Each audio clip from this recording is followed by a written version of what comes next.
Ang kapayapaan ng Panginoong Hesukristo ay sumainyong lahat. Magandang araw sa inyong lahat, saan mang sulok ng mundo kayo naroroon sa sandaling ito. Sa araw na ito, ang babasahing mabuting balita ay mula sa Ebanghelyo ni Apostol Mateo, 10 kabanata.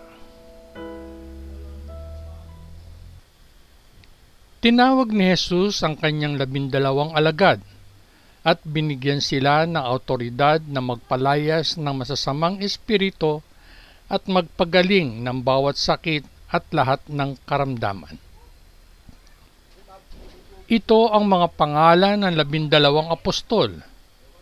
Una, si Simon, tinatawag na Pedro, at ang kanyang kapatid na si Andres, si Santiago, at ang kanyang kapatid ni si Juan, ang mga anak ni Zebedeo, Philip at Bartolome, si Tomas at Mateo, ang maniningil ng buwis, si Santiago na anak ni Alfeo at si Tadeo, si Simon na makabayan at si Judas Iscariote na nagkanulo kay Jesus. Ang 12 lalaking ito ay isinugo ni Jesus na may mga sumusunod na tagubilin. Huwag pumunta sa alinmang teritoryo ng mga Hentil o sa alinmang mga bayan ng Samaritano.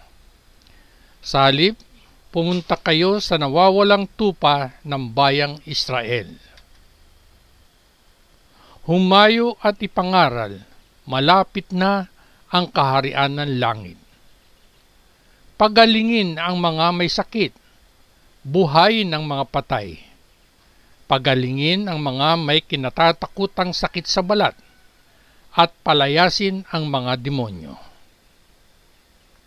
Nakatanggap kayo ng walang bayad, kaya't magbigay kayo ng hindi binabayaran.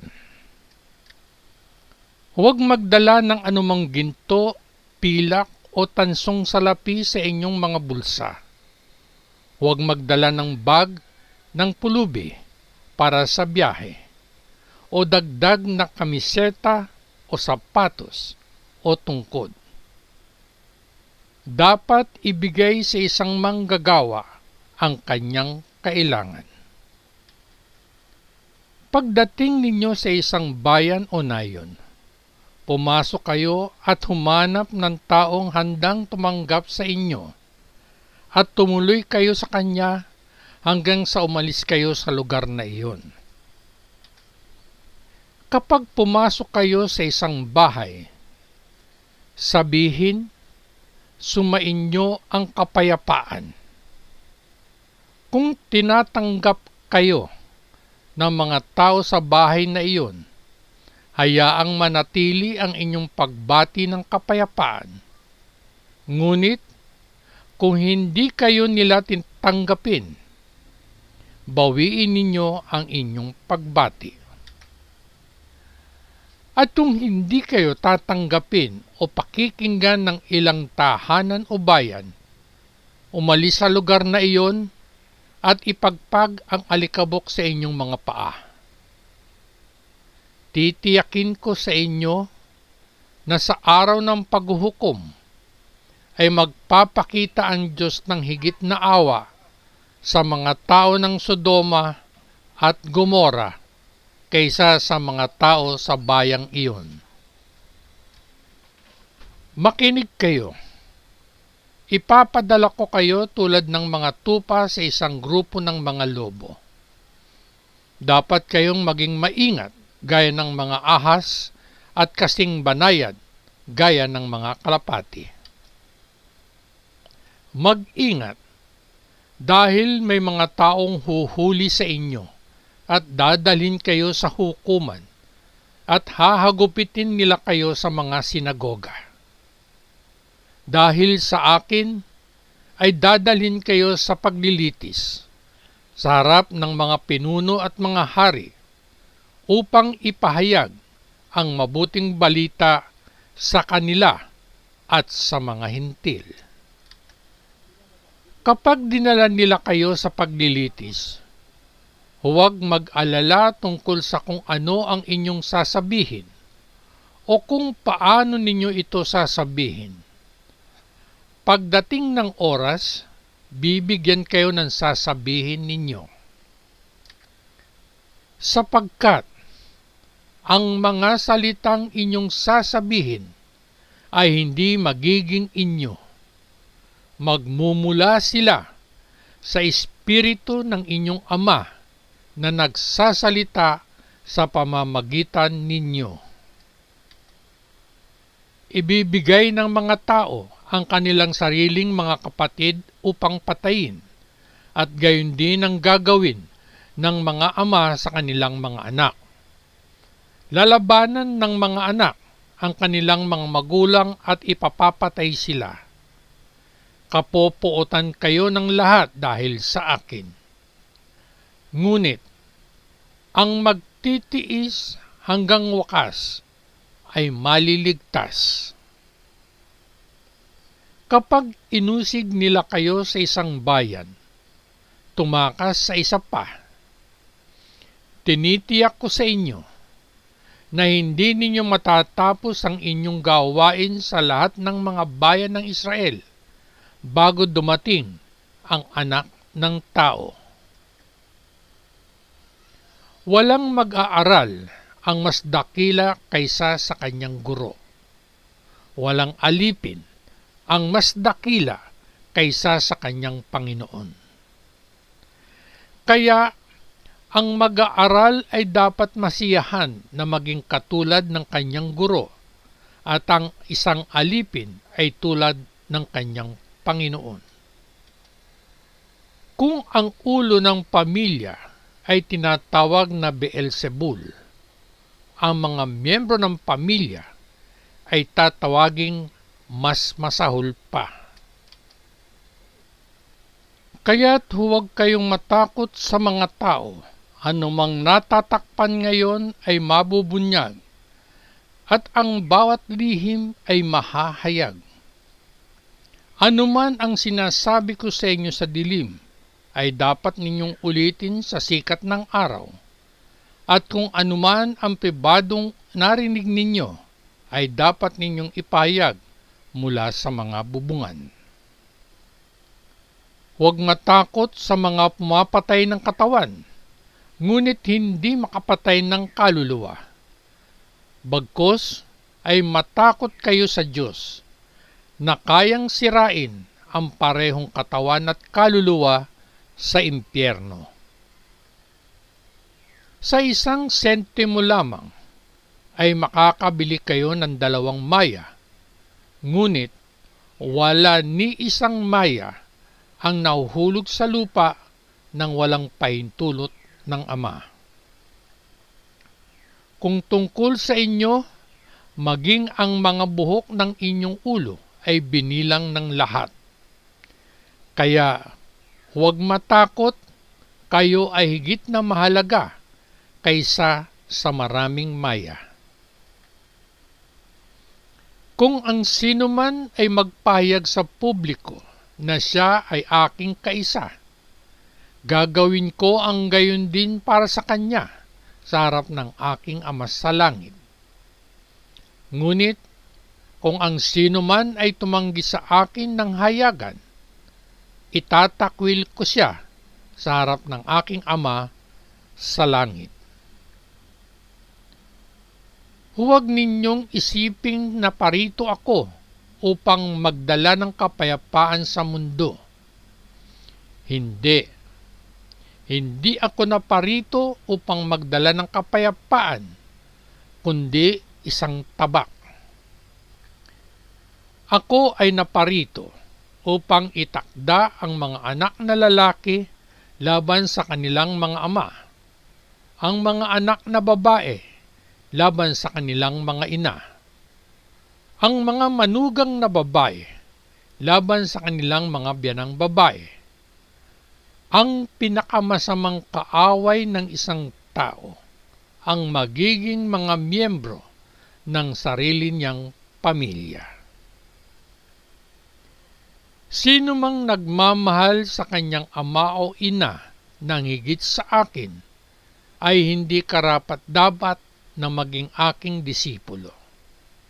Sino mang umiibig sa kanyang anak na lalaki o babae nang higit sa akin, ay hindi karapat-dapat na maging aking disipulo.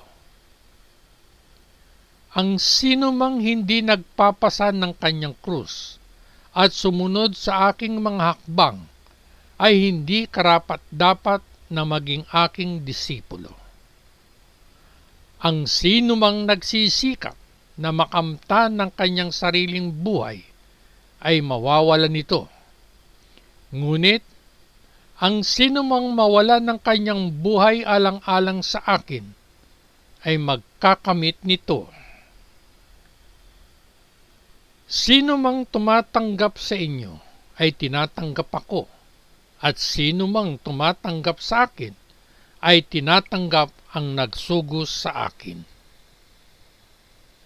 Sino mang tumanggap sa sugo ng Diyos dahil siya ay sugo ng Diyos, ay makakabahagi sa kanyang gantimpala. At sino mang tumanggap sa isang mabuting tao dahil siya ay mabuti, ay makakabahagi sa kanyang gantimpala. Makakatiyak kayo na sino mang magbigay ng kahit isang inuming malamig na tubig sa isa sa pinakamababa sa aking mga tagasunod na ito, dahil siya ay aking tagasunod, ay tiyak na tatanggap ng gantimpala.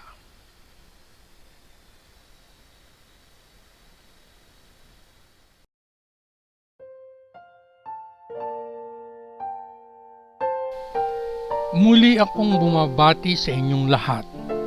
Ang kapayapaan ng Panginoong Hesukristo ay sumainyong lahat. Ganon din magandang araw sa inyong lahat, saan mang sulok ng mundo kayo naroroon sa sandaling ito. Sa araw na ito, nais kong ibahagi sa inyo mga kabayan ang aking maikling pagninilay na pinamagatan kong ang tagamasid ng mga ibon. May isang nagsabi, ang isang ibong kinakalinga ay nakatagpo ng tao na tumitingin na may inggit. Ngunit, ang isang hummingbird sa pamamagitan ng tagapagpakain ay maaaring pukawin sa loob niya kung gaano kahanga-hanga ang kanyang Diyos. Ang mga hummingbird ay tinatawag na lumilipad na hiyas o lumilipad na mga kahanga-hangang bagay. Ang kanilang taglay na liksi at tikas ay tunay na kaakit-akit habang sila ay palipat-lipat na dumadapo sa mga bulaklak sa paghahanap ng nektar. Ang mga tagamasid ng ibon ay nabighani sa kanila. Alam mo ba na ang ating Ama sa Langit ay parang tulad din ng isang tagamasid ng mga ibon? Ngunit siya ay higit pa sa isang tagamasid lamang na nalulugod sa kanyang nagawa. Bagkus, siya ang nakakaalam, nagpapakain, at patuloy na nagbabantay sa lahat ng kanyang mga nilalang. Basahin natin ang 11 talata ng Aklat ng Mga Awit. 50 kabanata na susulat dito. Akin ang lahat ng mailap na ibon at lahat ng may buhay sa parang. Basahin din natin ang 9 na talata ng Aklat ng Mga Awit sa 147 kabanata na susulat dito. Siya ang nagbigay sa mga hayop ng kanilang pagkain at nagpapakain sa mga batang uwak kapag sila ay tumawag. Panghuli, basahin natin ang 26 na talata ng Ebanghelyo ni Apostol Mateo, 6 na kabanata, na susulat dito. Tingnan ninyo ang mga ibon. Hindi nagtatanim ang mga ito, nag-iipon ng ani o inilalagay sa mga kamalig. Gayon may inaalagaan sila ng inyong Ama sa langit. Hindi ba't higit kayong mahalaga kaysa sa mga ibon? Ikonsidera kung paanong ginamit ni Jesus ang katotohanan ito para bigyan ng katiyakan ang kanyang mga alagad. Ipinagtapat niya sa kanila na sila ay kapopootan, uusigin at tatanggihan. Pagkatapos ay sinabi niya na walang maya ang nahuhulog sa lupa kung hindi sa kalooban ng Ama. Basahin natin ang 29 na talata ng Ebanghelyo ni Apostol Mateo, 10 kabanata, na susulat dito. Sa 1 sentimo lamang ay makakabili kayo ng 2 maya. Ngunit wala ni 1 maya ang nahuhulog sa lupa nang walang pahintulot ng Ama. Ni ang isa ay nakalimutan sa harap ng Diyos. Basahin natin ang 6 na talata ng Ebanghelyo ni Apostol Lucas, 12 kabanata, na susulat dito. Hindi ba ang 5 maya ay ipinagbibili sa 2 sentimos? Datapwat ang 1 maya ay hindi nalilimutan ng Diyos. Alam ng mga alagad na mas mahalaga sila kaysa sa mga ibon. Basahin natin ang 7 talata ng Ebanghelyo ni Apostol Lucas, 12 kabanata. Nasusulat dito. Maging ang mga buhok ng inyong ulo ay nabilang na lahat. Kaya, huwag kayong matakot, kayo ay higit na mahalaga kaysa maraming maya. Kaya makasisiguro silang pagpapalain sila ng Diyos. Tunay na maaaring mapukaw ng maliliit na hummingbird sa kalooban natin ang isang pakiramdam ng kahangahangang Diyos. Ngunit, ang mga salita ni Jesus ay nagpapaalala sa atin na higit pa sa kamangha-mangha ng pagiging malikain ng Diyos, ay ang kanyang kamangha-manghang mapagmahal na pangangalaga sa atin. Binibihisan niya ang mga liryo at pinakakain ang mga ibon. Ikaw pa kaya ang hindi niya bigyang pansin? Tumingala sa kanya ng may madasaling puso at ibibigay niya ang bawat pangangailangan mo. Mga kabayan, ang pagpapala ng presensya ng Espiritu sa ating mga puso ay isang patikim ng mas malalaking pagpapala na ating matatamasa sa pakikipag-isa natin kay Kristo. At tayo ay walang hanggan na kaisa ng Diyos Ama sa pamamagitan ng Panginoong Hesukristo. Hindi lang yan, kabayan. Balang araw, magkakaroon tayo ng higit pa. Tayo ay mabubuhay sa mismong presensya ng Diyos. May kagalakan tayong naghihintay sa pagdating ng araw na iyon dahil ang ating kinabukasan ay garantisado na. Ikaw kabayan, bukod sa mga mensaheng ito mula sa mabuting balita ng Panginoon, may iba pa bang mensahe sa mabuting balita ang nagpapahayag na may iba pa? Kung meron man, malugod kong pakikinggan kung meron pang iba. At bago ako tuluyang magpaalam kabayan, iiwan ko sa iyo ang katanungang ito para iyong pagnilayan sa sarili mo ngayon.